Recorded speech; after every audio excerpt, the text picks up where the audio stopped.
Hey, FlimsyLunchTray here, and welcome to our Saturday edition video, being our upgrade and commander build video series. So yesterday we featured the Tier 9 Pan American What If Project Paper Cruiser, the Santander.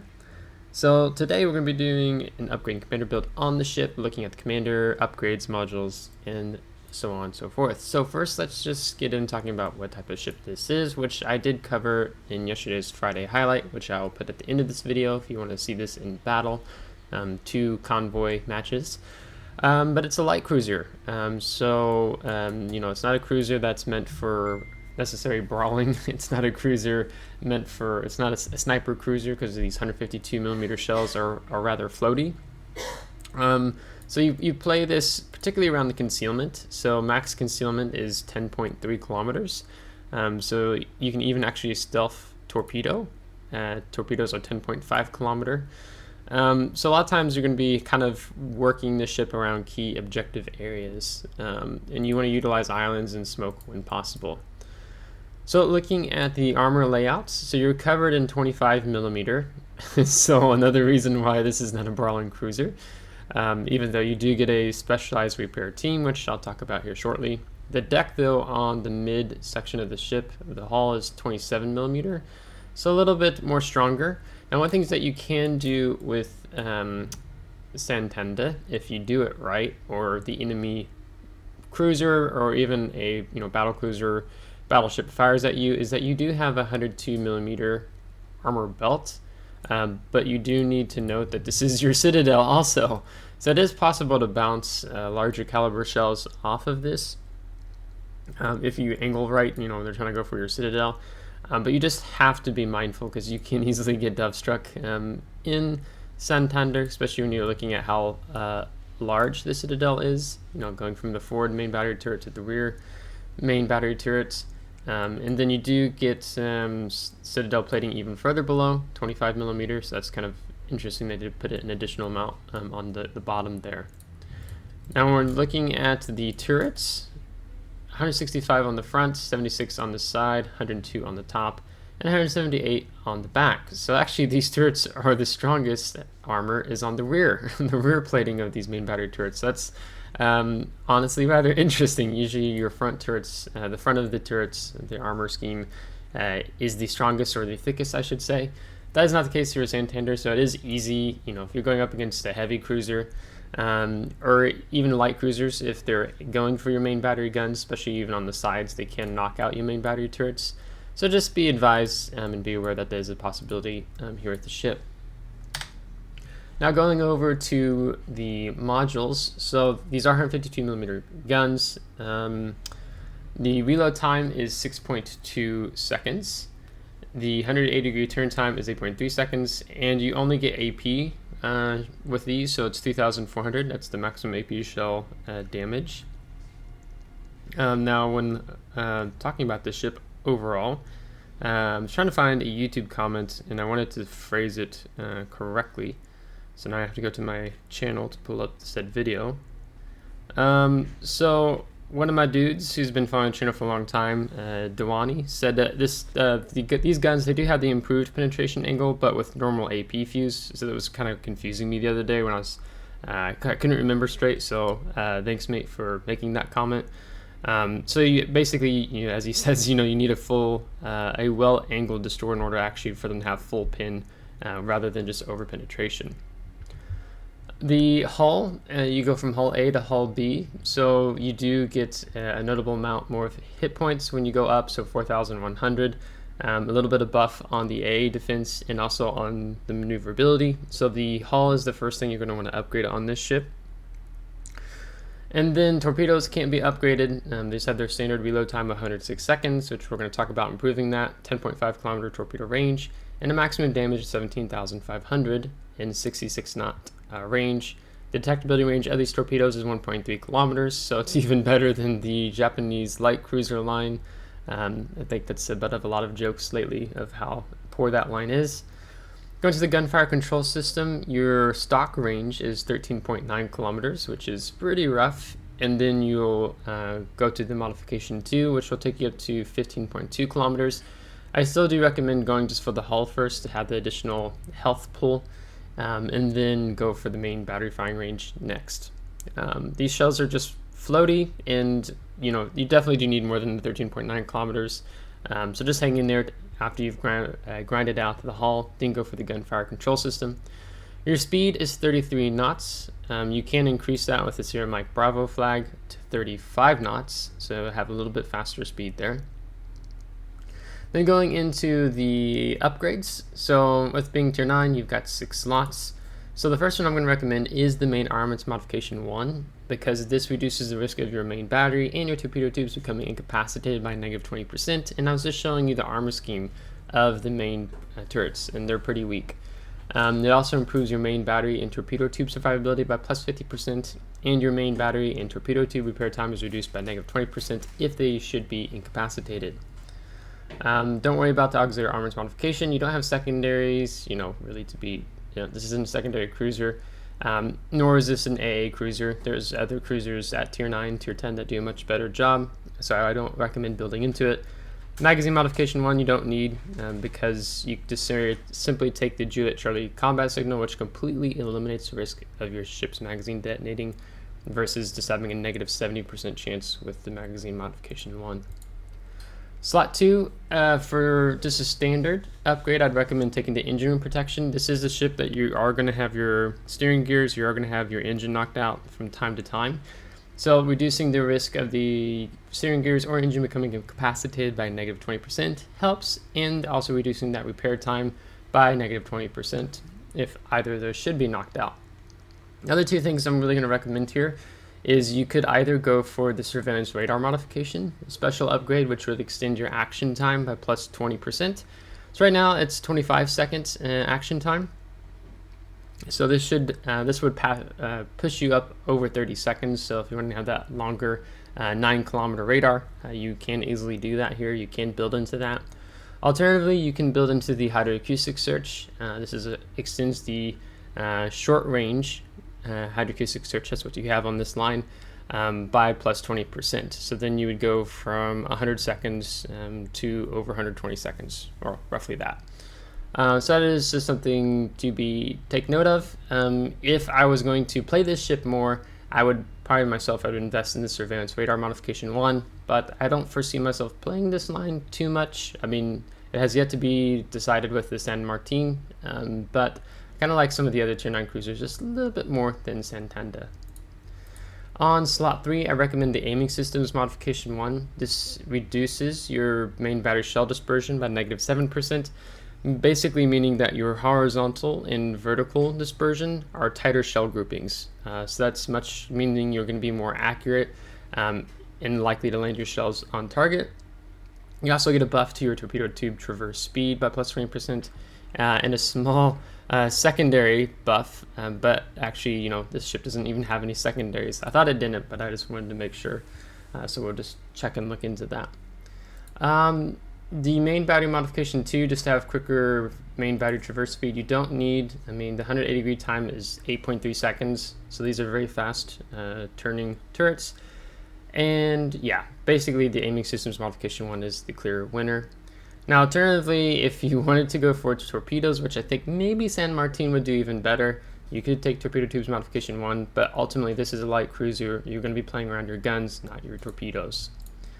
Slot 4, propulsion modification 1 is what I would recommend most. This has saved me multiple times because it reduces the time taken to reach full engine power when accelerating by -50%. It helps you avoid some salvos, or if you needed to juke some shots. Your maneuverability is 780 meters for your turning circle radius, and your rotor shift time is 10.7 seconds. I know some cruiser players do like to take the steering gears modification 1, which reduces that rotor shift time, but for myself, I've always found propulsion modification 1 the best in terms of light cruiser performance. Slot 5, the clear winner is going to be concealment systems modification 1. This reduces your ship's detectability range by -10%, squadron detectability range by -10%, and dispersion of shells fired by enemies attacking your ship +5%. So, this is a light cruiser. It does have really good concealment, so that's really what you want to build into. As the other modules or upgrades here, excuse me, don't really make a lot of sense. But if you have questions about that, just let me know in the comments. Slot 6, this is probably going to be where some people are going to differ in opinion from myself. I like taking the main battery modification 3 to improve the reload of these 152mm guns by -12%. It does come at a slight nerf where your main battery traverse speed is -13%, but these are turrets that still turn 180 degrees in 8.3 seconds, so that's really good. This is basically, taking this improves your damage per minute in the game. Since these guns do reload now with this at 6.2 seconds, and that's where I find it to work out rather well. There's probably others who are thinking, well, I'd rather go for range, and you want the gunfire control system modification 2 because this is going to extend your main battery firing range by plus 16%. So meaning that your range is going to get out beyond 17 kilometers roughly. But these shells, the shell velocity is 812 meters a second, and they're rather floaty shells, and it just takes a very long time for these shells to reach target. So if you're going to be playing this light cruiser at 16-17 kilometers away, you'd be kind of wondering why, because this just doesn't do well in that setup where it really wants to get more closer to that, the 15 kilometers and under. If you're needing to kite away, then you had your 15.2 kilometer standard main battery range. But I would recommend more going for the main battery modification 3 versus the gunfire control system modification 2, but to each their own. Now we have talked about the armament a bit already, so I'm not going to really go in depth on this again. But what I will say is we have two things to make note of is the depth charge airstrike. So you get 2 bombs and a payload in 2 available flights. Number of aircraft in attacking flight is 1, so these reload every 30 seconds. And the aircraft HP has 2,000, and the maximum bomb damage is 4,200 if you get a direct hit on a submarine with this. So the range is 7 kilometers, so it's not long, but it's better than nothing. The other is the consumable operational readiness. The combat instructions, kind of a gimmick that used to be only tied to the super ships in the game at Tier 11 ships that they put on the Pan American Light Cruiser line. So basically you have a progress bar where you need to hit an enemy ship with your main guns to increase the completion progress with each hit. If you're inactive, you'll start losing your progress when your progress reaches 100%. It cannot be lost, and you would use the F key if that's what you have it tied to. So this reduces your consumable preparation reload time by -80%. So that's the big thing here, because your repair party, for example, is 180-second cooldown time, which is really, really long.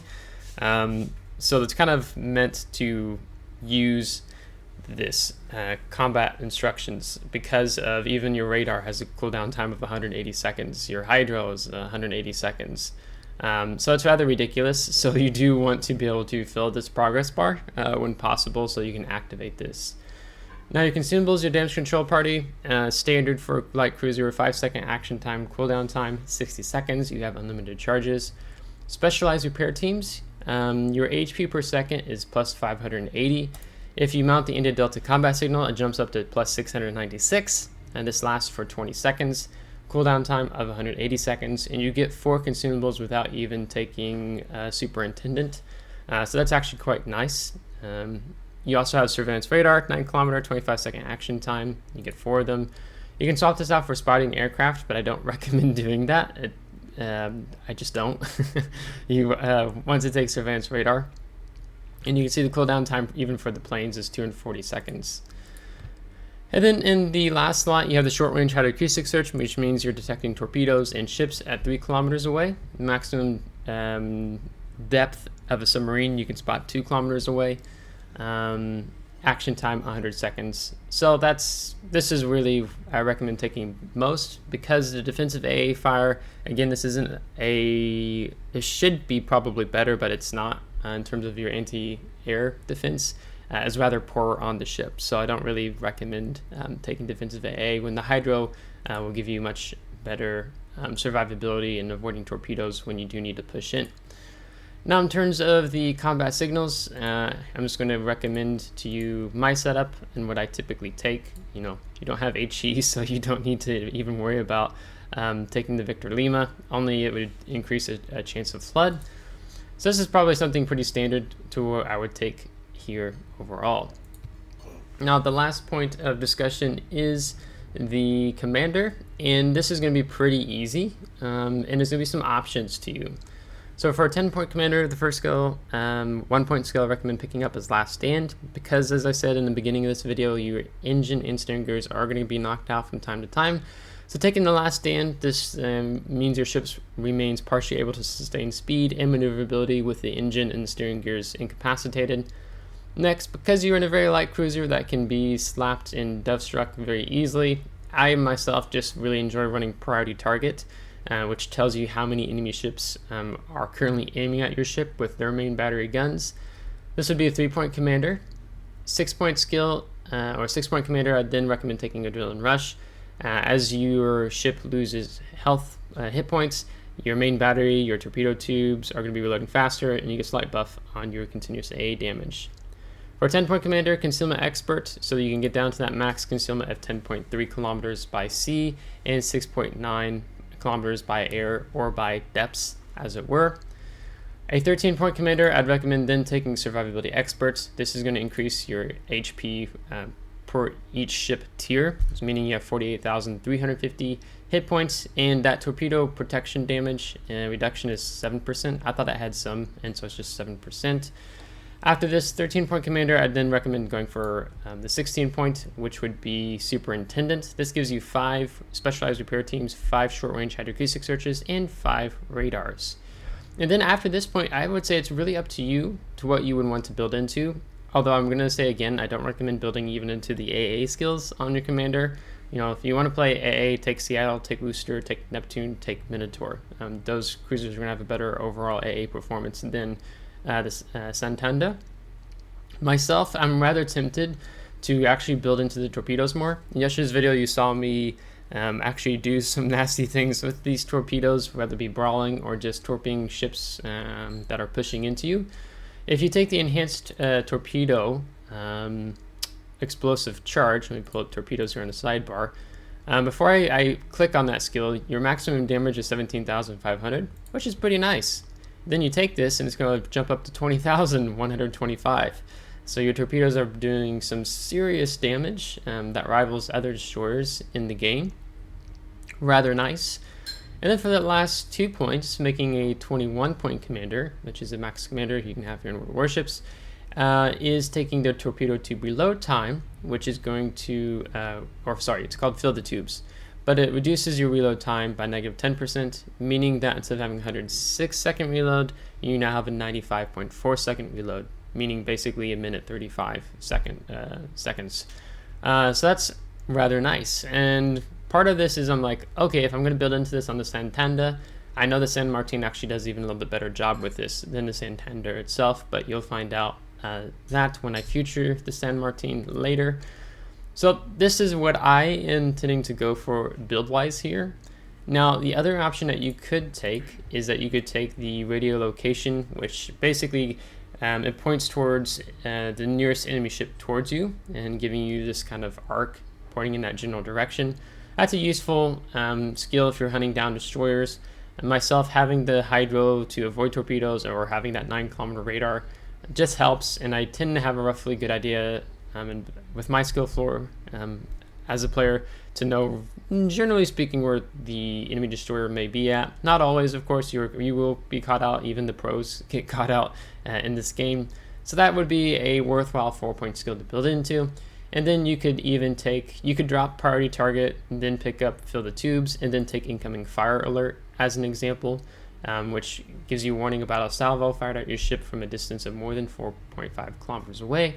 But if you really want to keep Priority Target, then maybe just take Swift Fish, meaning your torpedoes maximum speed is going to jump up to 69 knots versus 66 knots. So that's pretty much going to bring this video to a close. So this is the build I'm planning to take. This is the build I'm planning on recommending. If you have questions about skill I didn't cover, let me know in the comments. But for now, that's going to bring the video to a close. So if you liked today's video, give it a thumbs up. If you didn't, give it a thumbs down. Subscribe if you do want to see more. If you subscribe, thanks so much. I really appreciate it. As soon we'll be reaching 1,500 subscribers, and we'll have that community game day that I've been talking about. So until next time, take care.